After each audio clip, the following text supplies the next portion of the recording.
Hey everybody, welcome back to a new episode of the Matty Chymbor podcast. Wow, I look different because I'm sitting at a TV dinner table. It's exciting. Thank you for clicking the link to watch this. Feel free to leave a comment, like, subscribe. If there's a new feature on YouTube I'm unfamiliar with, feel free to do that. If you can report this, go ahead, do that, because at this point, nothing matters.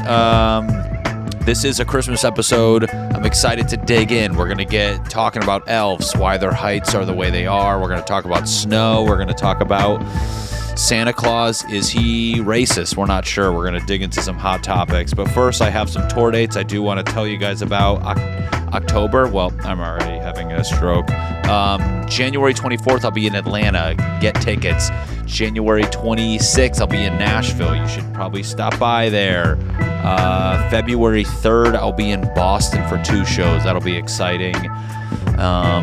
April 20th, if we're going to go this far out, like I'm not going to have 400 episodes from now until then. I'll probably have one other one. But I will be in Denver, and at the end of April, I'll be, April 12th and 13th, I'll be in Iowa, and April 20th, I'll be in Denver. Those are the shows. They're probably going to change. If they don't change, get tickets. Just get tickets regardless. We'll figure it out. We'll work it out. Okay, guys. That being said, welcome to a new episode of the Matty Chymbor podcast.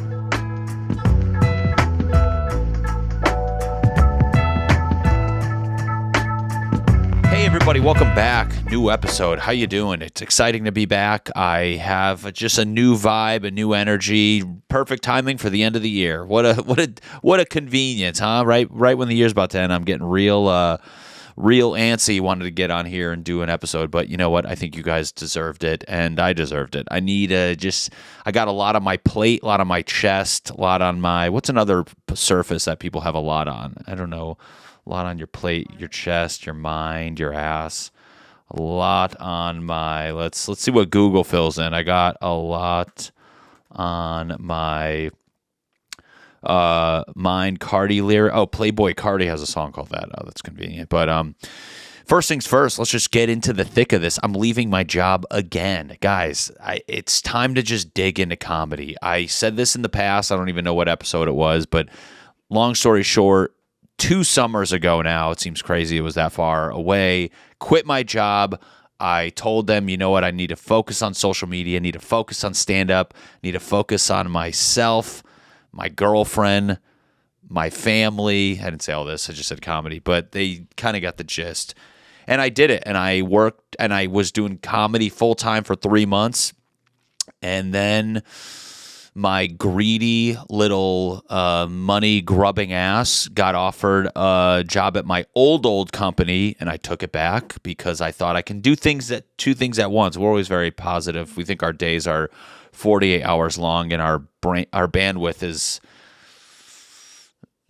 fiber optic. I don't know. What's the new one for AT&T? Whatever the new one they're pushing on us, like they're not all the same, and they're all dog shit. But I thought I can do it all, and that was last November.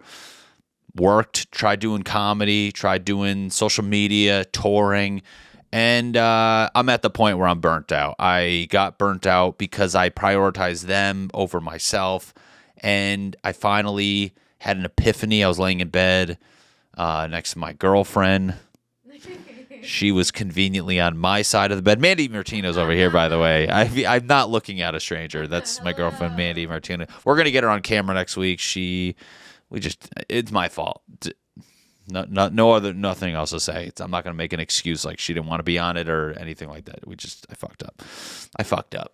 That's the name of this episode. I fucked up. I shouldn't have went back to work. I got fucking caught up in the cash, dude. Money, cash rules everything around me. Cream. That's a song by Wu-Tang Clan. I have the computer here. I feel the need to touch it every 5 minutes, but I went back. I got really burnt out, rightfully so. I mean, social media these days, sadly enough, is a full-time job, and I couldn't juggle that. So I was putting that off, going to do shows. I was busting my ass, writing as much as I could, but in my opinion, I felt like although the shows were still good, I know I'm promoting my shows, I need you to come out, I could have been better. I could have written more. I could have developed jokes further.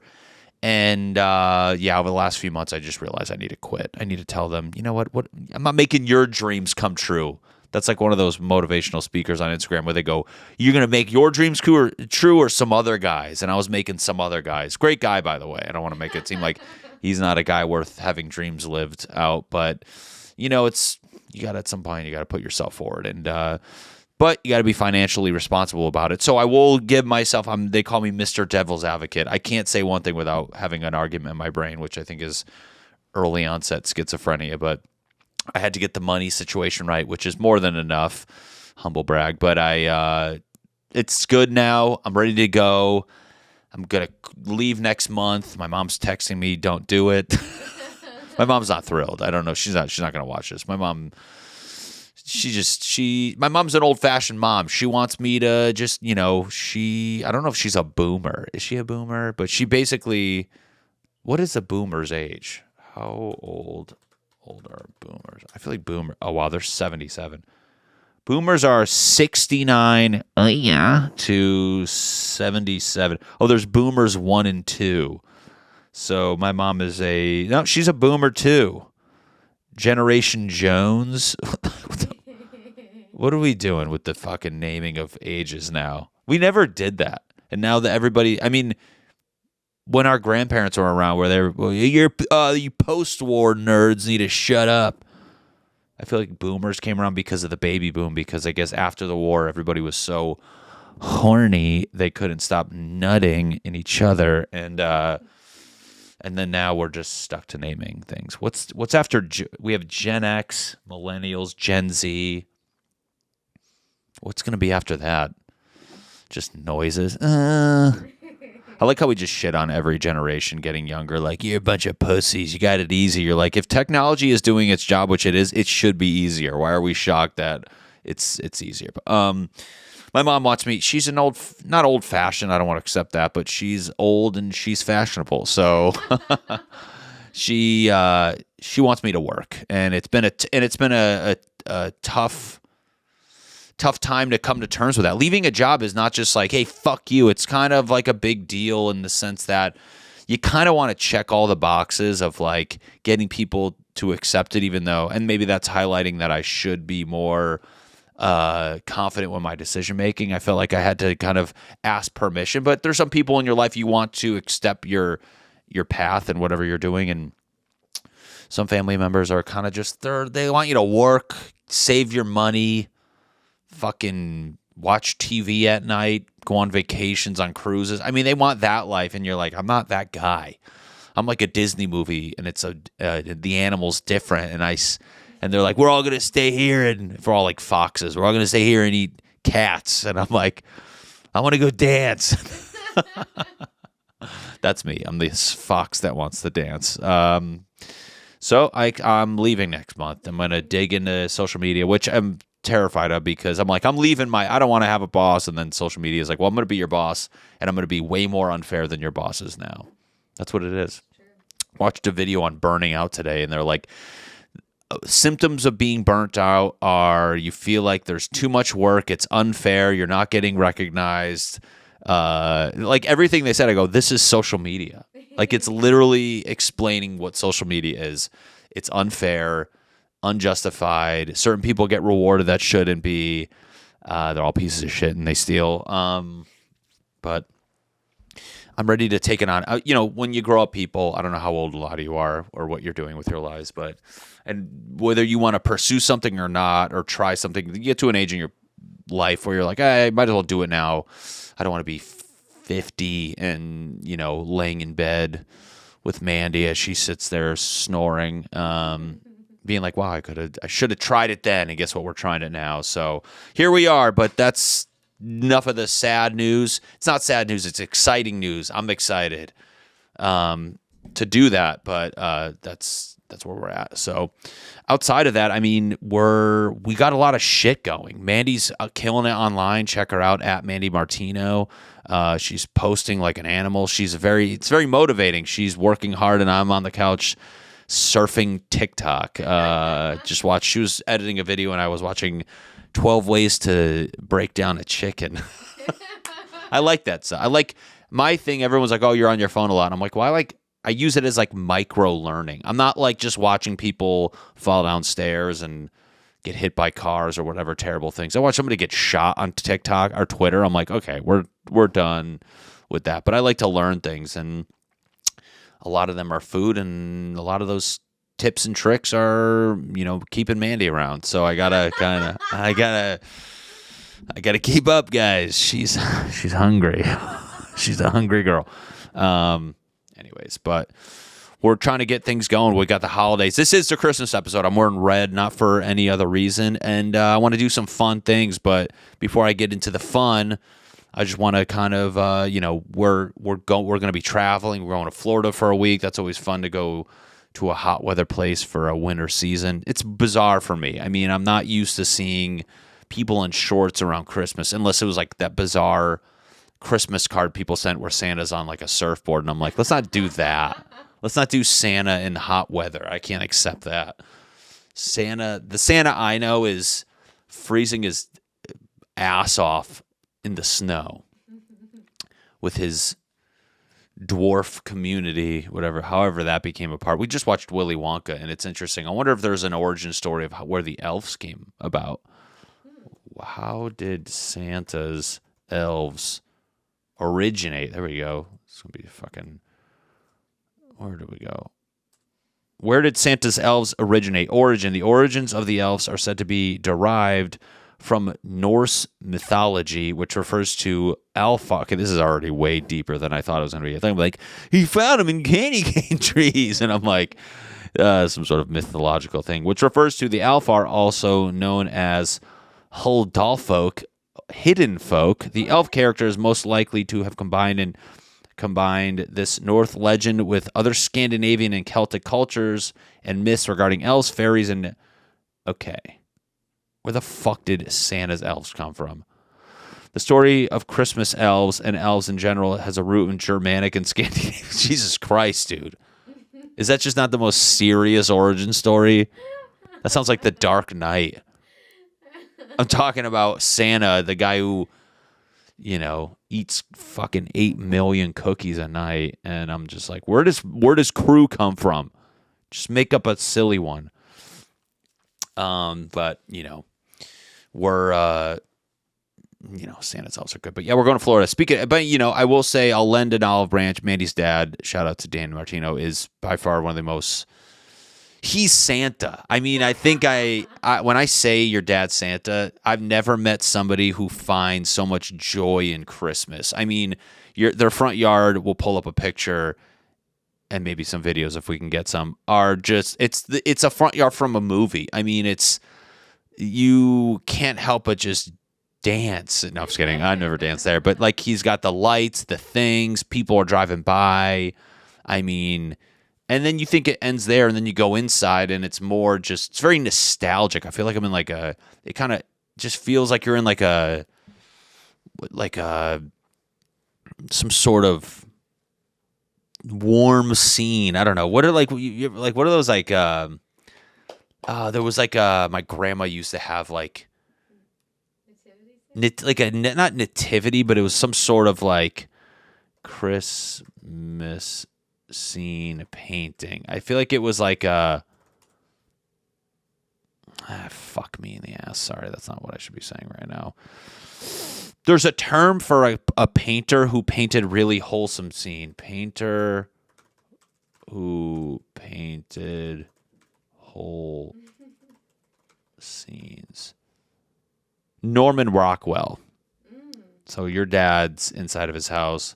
Norman Rockwell. I said, I went to type Norman Rockwell, and then Google's like, do you mean normal blood pressure? I'm like, not yet. Just give me a week of being unemployed, and I'll tell you. Christmas. Here we go. Norman Rockwell, Christmas. Yeah, it's very jolly. It's all that stuff. But anyway, so we're gonna. Although I feel like I'm going into a non-Christmas climate, I'm meeting possibly the new Santa of 2024 and beyond. Your dad should just dye his hair white. He should just... Can he grow a beard? Can the Martino men grow beards? Your brother kind of can, but your dad he's so clean shaven I couldn't fathom it. But yeah, anyways. And then we go to Connecticut where the weather and the attitude are very Christmassy in the sense that it's cold and people are angry and pissed they have to buy a lot of gifts. So we're going there. But one of the fun things I wanted to do, I mean, this is fun for me. We were on the couch yesterday and they were playing a bunch of Christmas movies, and I was like, man, there's so many, and I want to kind of I want to rank the best Christmas movies. I feel like there's so many floating out there, and nobody's really taken the liberty to do that. So to get into character, I think I'm going to just, I got to get into character. So I want to snap, but that's Rick Glassman's thing. He took over the transformation. But all right, guys, and I'll do a clap. All right, guys. Well, for the sake of clipping this, guys, I'm going to review the top 5 Christmas movies in my opinion, and I need to get into characters. So, guys, look at this. You got to get into character when old Matty Kringle's back in the mix. Guys, let's review some Christmas movies. These are all my opinion. If you think I'm wrong, feel free to leave a comment below.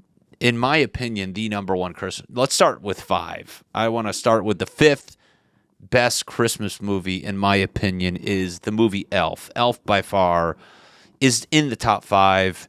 It's a great movie. It's about an elf who was abandoned, and he was raised in the North Pole. I think I'm explaining this. I was trying to find a funny, sad part. I mean, the fact that all these movies require abandonment and some sort of neglect is interesting to me. But hey, you need an arc in movies. I've learned a lot.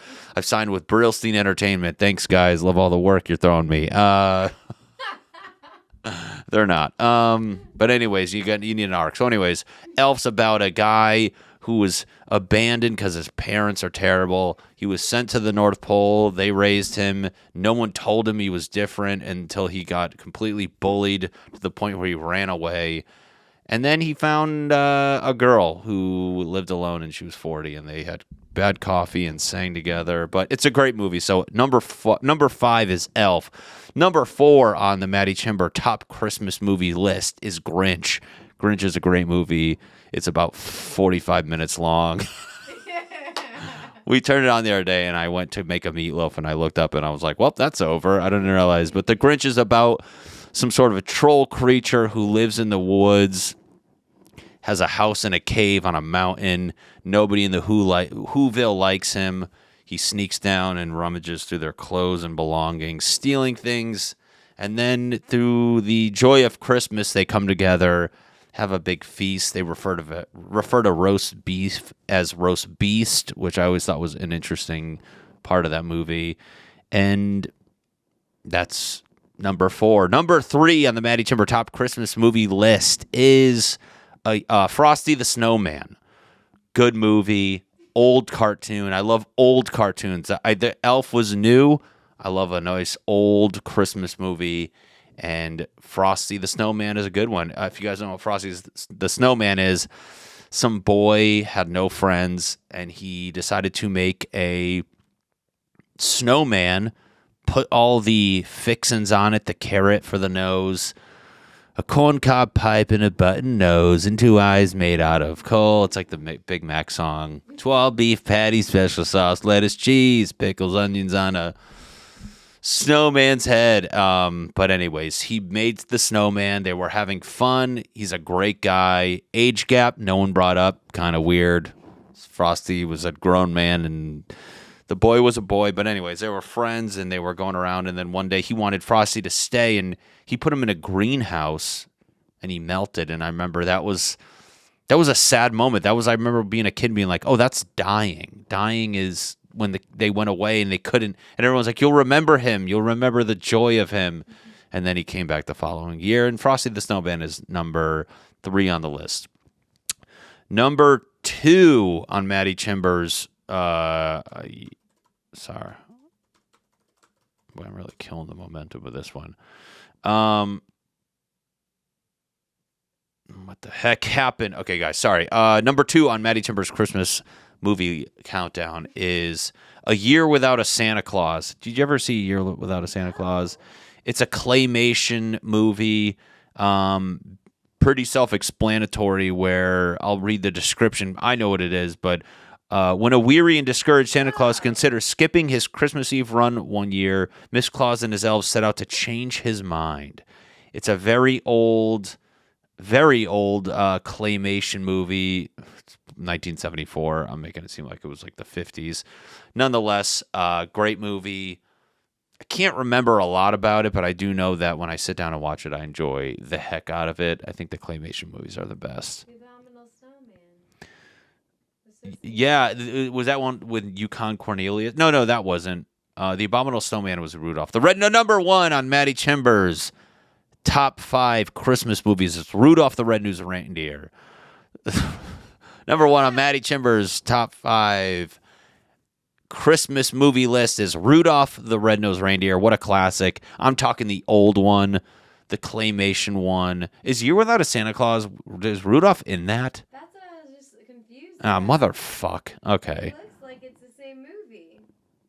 Am I fucking... Because Rudolph might be... Yeah. Okay, guys. I'm kind of freaking out right now. Let's find the difference. Because Rudolph the Red-Nosed Reindeer... Rudolph the Red-Nosed Reindeer had a very shiny nose. Rudolph. Remember, like, when in elementary school, you'd always add, like, lyrics? Mm-hmm. What was the lyrics? Rudolph the Red-Nosed Reindeer had a very shiny nose like a light bulb. You're like... Yeah. I'd imagine being the teacher being like, shut the fuck up and sing the damn song. Reindeer. No, it's a claymation one that I'm talking about. And then that one, exactly, I'm right, because that one had the little kid who wanted to be a dentist, and that was his friend. They both ran away. Very elf similar, in my opinion. So...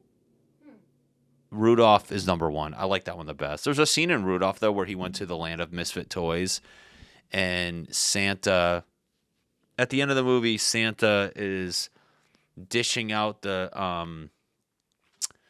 toys. He's kind of tossing them and everything. And I remember they all have umbrellas, and then there was one of the characters, it was a bird who can't fly, and he takes it and throws it out of the sleigh without an umbrella. And me and my sister caught on to that. And we're like, he just threw that poor thing off the damn the sled. Oh my god. It's kind of messed up, but guys, that's the top 5 Christmas movies coming to you live from Santa. I feel like I should re-say that part. That could be funny. We'll do it at the end, but yeah, I mean, Christmas movie, that's the best. I mean, by far. I don't like any new Christmas movies. I feel like new Christmas movies are... Mandy likes those. She likes all those like new rom-coms where it's infidelity and cheating and whatnot. But what are you gonna say? With the Campbells, the funniest new Christmas movie. Okay, Mandy. Let's hear Mandy's list. Number 1, Christmas with the Campbells. New film. Christmas with the Campbells. Yeah, I mean, I'll give it a shot. Yeah, Justin Long's in it. He's a funny guy. So, guys, if you want to watch Mandy's recommendations for a brand new... I feel like just anything new Christmas, I don't know. I like things that were old when I was young. I love old Christmas songs. Like, new Christmas music is just bizarre to me. I feel like Mariah Carey got just lucked out with that song. But, like, everything else, I mean, is there any other new Christmas song you can think of? Yeah, Sia has a bunch. Sia? Mm-hmm. No. I mean, have I heard them? Yeah. Sia Christmas song. There's a whole album. Oh, Jesus Christ. Let's hear what this sounds like. I'm going to get flagged. The new web creation platform. Right here? That's okay. Over it. All right, guys. I want, like, record scratching. Bing Crosby. Nat King Cole, those old man names. You know what I'm saying? That's my favorite Christmas music. I think Gwen Stefani. Mandy, I swear to God, if you say a new person. You asked for new ones. No, I said old. Oh, I was saying, like, what are new ones that are popular? I mean, like, Then Gwen Stefani. I mean, Michael Bublé's whole career is based around Christmas. Let's be honest. That guy is completely irrelevant outside of the month of December. And everybody's like, he's great. I'm like, dude, he's a Christmas song guy, and then he just disappeared. Like, what does he do the rest of the year? He started off singing at weddings. I mean, I can tell. And like, he's an event singer. He's not like I don't hate the guy. I mean, he does sound really old for his age. You didn't say my favorite Christmas movie. Buble Christmas. What? Christmas Vacation. Christmas Vacation. Okay, so all right, I'm glad you brought that up because I have a list of movies that I know people are going to bring up. Like, okay, what about this, that, and the other? So these are movies I'm acknowledging. It doesn't mean I like them. Christmas Vacation is on there. The Griswolds are too white trash for me to really dig into. I don't know why. Maybe call me a Connecticut guy, but like, I just never liked it. I felt like I don't hate it. It's not bad. If you wanted to put it on, I'd watch it. 'Cause I'm trying. No, I'm just kidding. Sorry, this beard is insanely itchy. So, anyways, that's one. But that A Christmas Story, never really bought into that. I don't know why. Christmas Story, I feel like Christmas Story is like there's certain people who enjoy that movie, and I just don't. I've never been one. I mean, the whole shoot your eye, it just seems like it's too old of a movie for me. It's funny, I'm bitching that I like old stuff, and then that one I don't really get. Although me and Don DePetta, my buddy, were out at a bar once, and I met the guy from it. He knows him randomly, and he's all like grown up now, and which I mean, obviously, but he's like older, and I was like, Don's like, oh, that's the guy from Christmas Story. I'm like, really? And he's like, and then I had to act like I liked it. I didn't bring it up. I was just like, hey, what's up? Nice to meet you. It seems like a lot of people would give a shit who you are. They look the same. He looked old. I mean, looked like him as an adult, but He has a small role in Elf. really, He's a cameo. Peter Billingsley. Oh, did I meet Peter Billings? I met somebody from that movie, and I just don't really remember who the hell it was.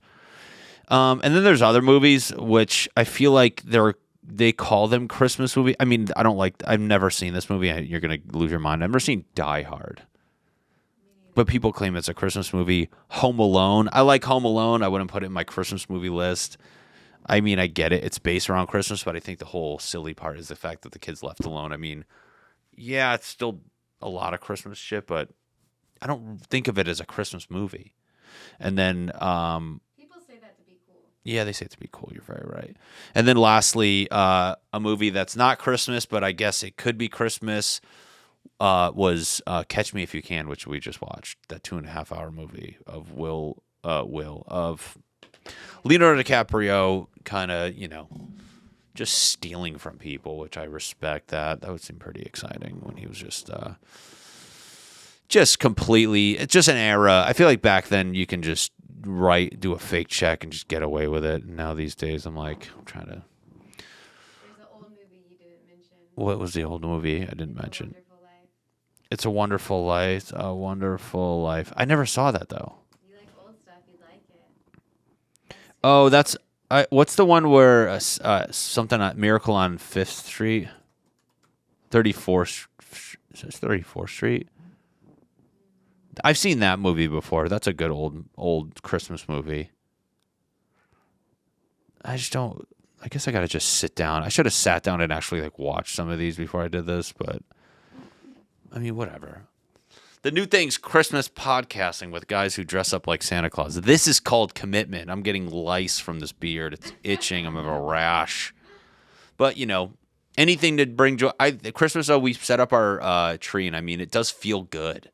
There's a, I don't want to call it dopamine, but some sort of mental relaxation when you see a tree with lights on it. It feels great. I mean, there's nothing more sad than taking your tree down. I feel like that's a kind of depressing moment in the whole season of giving. But, speaking of that, I mean, Christmas, but, presents is, I'm just I was telling Mandy yesterday, I'm not bad at, I don't dislike buying gifts. I don't know what to buy people. Girls are such better gift givers than guys are. Girls, I mean, Mandy will buy me gifts and she's like, I noticed you glanced at that twice at a store 3 months ago. And I was like, you're kind of right. And then I'm like, wow, there's zero, I mean, I can't watch people like that. And I mean, she last year even thought of a gift for my mom that was better than anything I could have thought of. It was that wagon because my mom brings my nephew to the beach. And I was like, that's a great gift. And now I'm sitting here. I just try to throw money at people and hope they enjoy it. Every year, my theory when my mom was like, oh, can I buy her something more expensive than the previous year? So she has to really like it. That's my trick. I bought her a Vitamix one year. This year I got her AirPods, so I got to get her something else. Doing without Mandy got her iPad. I'm just trying to it's just going to build how I just buy her a house. And I'm like, all right, well, moving here on out, it's going to get pretty sad. But, yeah, I don't know. Gift giving's hard. It's tough. I mean, Santa just fucked it up for everyone else.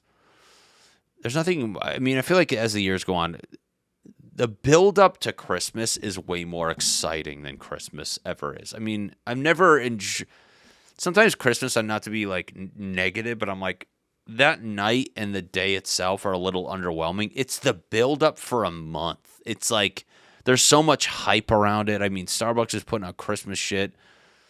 You know, fucking Halloween, we're trick-or-treating by a Starbucks with, you know, Christmas stuff going on. Everything's hyped up. That's what I like. I mean, I feel like that applies to everything in life. The build-up to stuff is just so more rewarding than like, you ever go to a party and you're like, man, I've been looking forward to this a whole week. Everything about it's getting you through the week. The pre-game's fun, and then you get there and you're like, sucks. It's not even fun. That's how it was on Halloween. I'm not going to name names, but we went to a party. I'm like, this sucks. I would have rather just sat home and drank. But I mean, it's not even that. I think that you need the invite to make the week to look up to something. Otherwise, you're just sitting there. Me and Mandy talked about this. It's fun to get invited to stuff, but you're like, I want to know I got invited. I'd rather be able to turn it down. But Christmas is different, though. I mean, any holiday for that matter. But after Christmas, I mean, let's be honest. We're kind of trying to we're already looking past this. Like, I'm trying to get ready for New Year right now. I think that's a good thing.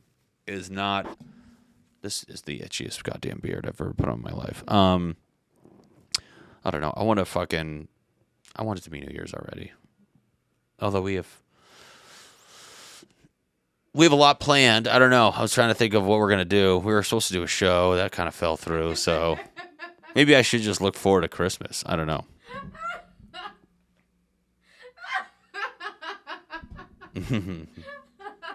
Yeah, I don't know. But this is what it feels like to be a mall Santa. You're just like, so are you looking forward to New Year's, or how's that going out for you? But we're at 34 minutes, by the way. Yeah, I didn't know that. Anyways, guys, I think that does it for the Christmas episode. I feel like I'm getting a skin condition with this beard. But I really appreciate you guys watching, listening. Feel free to throw a comment. I'm excited to be back. I mean, this was I wanted to get this one in the books before the end of the year, and I did, and I'm proud of myself. So thanks for watching. And as they say, Merry Christmas. Goodbye.